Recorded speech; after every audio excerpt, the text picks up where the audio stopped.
வாங்க ஃப்ரெண்ட்ஸ், இன்றைக்கி என்ன லஞ்சுன்னு பார்க்கலாம். சாதம் ரெடியாக இருக்குது. எனக்கு தேவையான அளவு தட்டில் போட்டுக்கிறேன். இன்னும் கொஞ்சம் போட்டுக்கிறேன். போட்டாச்சு. சாப்பாடை மூடி வச்சிடலாம்.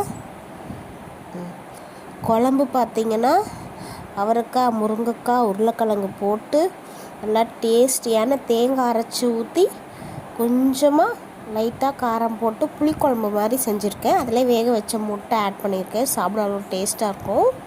பார்த்திங்களா, குழம்பு ஊற்றிட்டேன்னு தேவையான அளவு. அப்புறம் பொரியல் பார்த்திங்கன்னா பீட்ரூட் பொரியல் செஞ்சுருக்கேன் துருவி. காரக்குழம்புக்கு இந்த பொரியல் செமையாக இருக்கும். கொஞ்சமாக வச்சுக்கிறேன், மூடிட்டேன். அப்புறம் பார்த்திங்கன்னா உருளைக்கிழங்கு சிப்ஸ். இதான் ஃப்ரெண்ட்ஸ் இன்றைக்கி எங்கள் வீட்டில் லஞ்ச். இந்த வீடியோ பிடிச்சிருந்தா லைக் பண்ணுங்கள், கமெண்ட் பண்ணுங்கள், என்னோடய சேனலுக்கு சப்ஸ்கிரைப் பண்ணி சப்போர்ட் பண்ணுங்கள் ஃப்ரெண்ட்ஸ்.